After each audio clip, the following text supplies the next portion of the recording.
He's so close he could kiss me, and I wouldn't want that. Hey guys, I'm Jeff Corwin, and welcome to what I think is a very important episode of Ocean Mysteries. Basically, the spirit and the mission of this expedition is to explore the impact that non-native or invasive species are having on the ecosystems that they invade. Basically, this happens when you take one creature from one ecosystem, largely from the behavior of human beings, and introduce it into a new frontier. And when that happens, it usually spells disaster for the native habitat and the wildlife living there. And no creature tells that story more profoundly or better than this guy right here. This is the lionfish. It's a species normally native to the waters off of Asia, but now can be found from the Caribbean to New York. So our journey begins off the coast of Georgia with a team from Georgia Aquarium and NOAA. Our mission is to understand what this creature is doing to our native wildlife. The Pacific lionfish is native to the waters of the Indian Ocean and the Western Pacific Ocean, but it has been spotted in the Atlantic Ocean since the late 1980s and now is causing considerable damage. Although no one really knows for sure, it is believed that a few of these venomous fish were dumped into the Atlantic Ocean after someone grew tired of having them as pets in their home aquarium. Today, lionfish are overtaking the Atlantic coast off the United States and can now be found in areas of ocean that stretch over 2,000 miles. And now millions of these nearly unstoppable predators are feasting on the smaller fish and the new aquatic real estate that they have invaded. And the real paradox here is that potential predators that would likely eat the lionfish are kept at bay because they've not evolved to deal with the toxic spines of these potentially deadly fish. But guys, let's remember, our planet, our oceans, and the animals that live here with us may seem invincible at times, but they can be very fragile. Animals, species, and habitats, both big and small, co-evolve into delicate ecosystems over millions and millions of years. And if one part of an ecosystem begins to change unexpectedly, it has a dramatic ripple effect that can be felt by everything living within the community. So in the same way, the ripples felt by an invasive species that moves into a new habitat can fundamentally alter the environments that they overtake. Now that the Pacific lionfish has invaded the Atlantic Ocean, hundreds of species are now at risk. So guys, get ready for an emergency expedition as we head off the coast of Savannah, Georgia, with a team of scientists from the National Oceanic and Atmospheric Administration, or NOAA, and a team from Georgia Aquarium. And we're in a race against time to prevent an alien invasion. Our team is trying to capture and remove lionfish from these waters, but this task seems almost impossible. You see, lionfish have now spread everywhere, and they're being found in increasingly deeper waters, over 100 feet below the surface. At that depth, the pressure of water above can be very challenging for human divers, which means finding these fish, not to mention capturing them, is full of risk and difficulty. As you can see, the conditions are about 2 to 3 foot seas today. We're going to be diving in 100 feet on nitrox. So make sure that you monitor your bottom time and your pressure. Make sure that if you do become envenomated by a lionfish, that you let your buddy know as quickly as possible and kind of give them a scale of how severe that sting is. If it's a severe sting, we'll come to the surface. We think we're in the zone. To make sure we're sending in this reconnaissance team. We got Ron and Jim, and they're diving in right now. Ron's ready!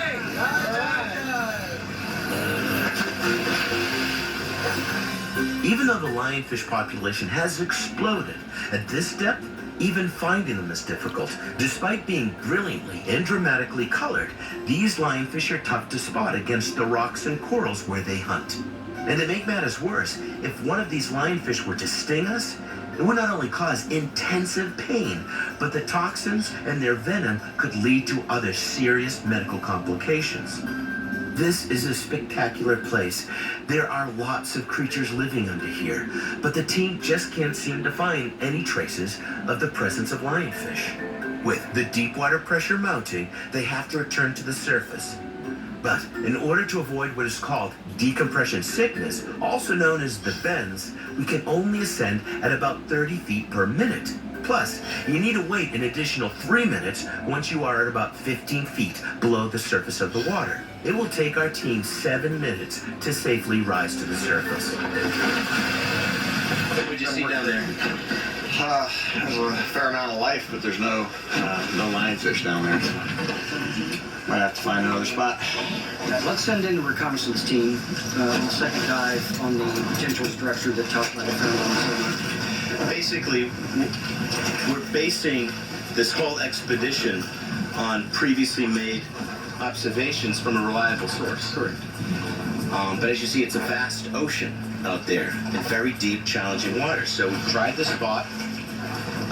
We did not hit our mark. We're going to do another reconnaissance and hopefully go hit pay dirt. The new location we're targeting is only about a mile or so away. It also has had previous lionfish sightings. Once again, our recon team suits up first and makes the initial search.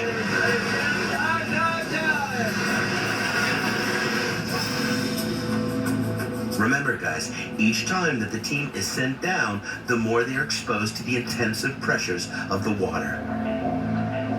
Finally, this is it, guys. We have found our lionfish, and now it's my turn to take the plunge.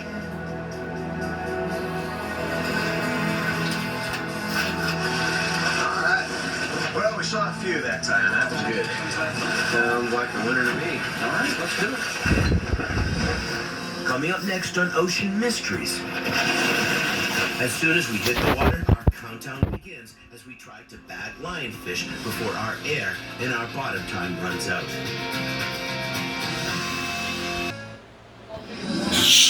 I'm trying to record.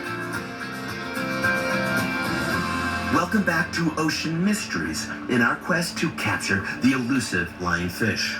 The Atlantic Ocean is home to a plethora of animals that have all coexisted for millions and millions of years. If a non-native species, like a lionfish for example, is introduced, that new species can upset the balance of everything else. Remember, guys, lionfish aren't bad creatures. They just don't belong in the waters off of the east coast of the United States. And they are posing a dramatic and great threat to the other native species that were here first.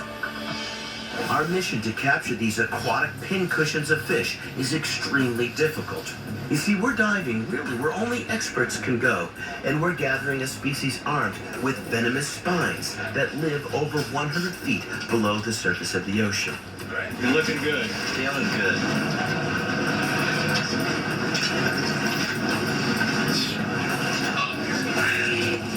The divers on the last dive reported that the bottom temperature is about 72 degrees. All right, guys, this is it. This is the moment we've been waiting for. Our recon team is back, and they got a positive for lionfish down there. So you could say this is ground zero for this unwanted alien invasion. We're about 40 miles off the coast of Georgia in 120 feet of water. We're traveling with the team from NOAA and also with the Georgia Aquarium. Now, our mission is to get to these lionfish before they cause an environmental catastrophe.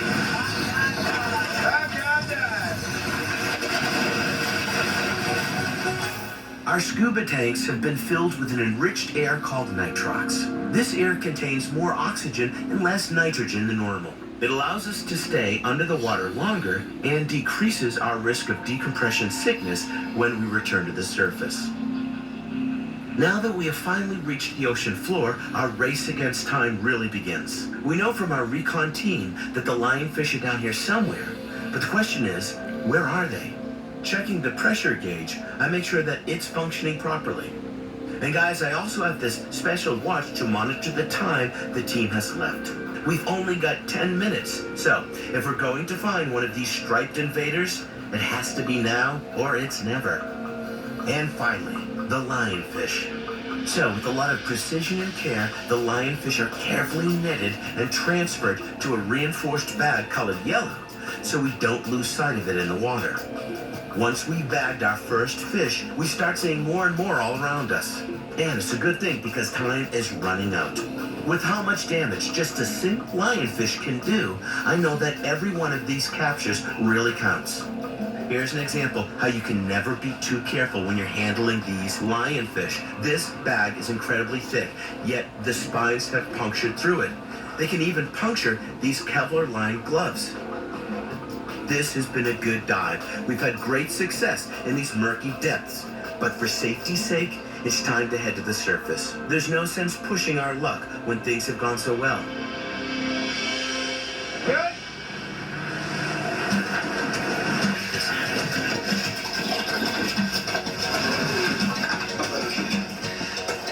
Well, what'd you think of that?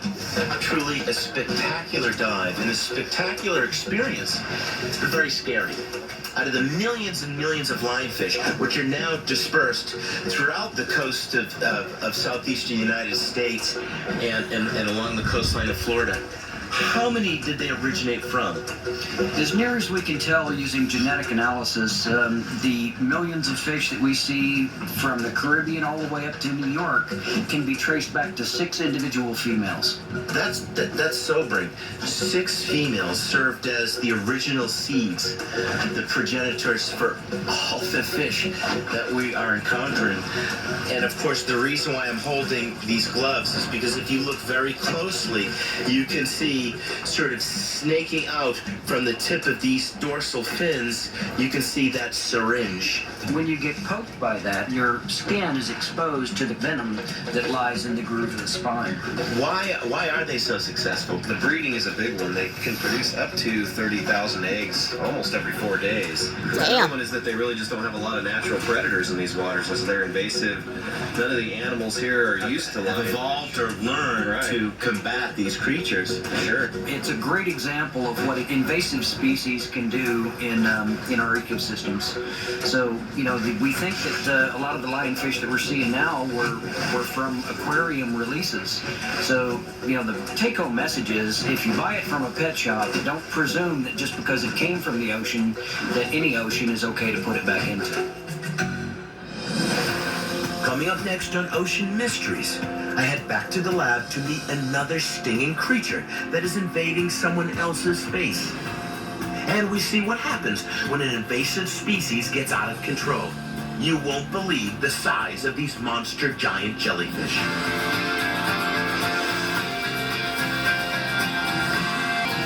Welcome back to Ocean Mysteries and our exploration of invasive species. Guys, we're here at Georgia Aquarium, where visitors are treated to a host of animals that amaze and inspire. But behind the scenes in the aquaculture lab, a group of smaller but equally important creatures are studied and grown. This cutting-edge facility is not only home to a giant coral reef exhibit where data is collected on hundreds of coral species and fish, but it is also home to some amazing jellyfish. Big, small, and in between, these mysterious and exciting creatures are an important component to ocean life here. But, as we'll soon see, they can sometimes be the most impressive alien invaders of all. Aren't they just so cute? But they can sting. Hey guys, we're here in one of the aqua labs at Georgia Aquarium, and I'm with Jenny Jansen. Jenny Jansen at Georgia Aquarium, who works with jellyfish. Now that's a mouthful. And now, you're kind of like the babysitter, the mother, the nurse. Yeah, sort of the jelly nanny. The jelly nanny for like thousands and thousands of these really cool jellyfish. Now, the type of jellyfish that we see right here is called the Cassiopeia, or the upside-down frilled jellyfish. And what's really neat is we're seeing different stages of their lives. They have the potential to be pretty detrimental if they're invasive in a place where they're not normally found. They can grow so big and be so prominent that they can take out the growing larvae of a lot of other fish species so that the adults never get to harvestable age. Now, explain how these incredible jellyfish eat. These jellyfish they'll actually just sting their food. You don't necessarily have to touch them in order to get stung. They can just be in the water. Yeah, they'll release those stinging cells into the water, and when you touch the water, they'll sting you. So basically, it injects poison and it kills or stuns the prey, for which that jellyfish then envelops it with its tentacles and eats the prey. So, explain, how does this species become an invasive species? A lot of invasive species, including these jellies, are finding their way into unknown waters by ships.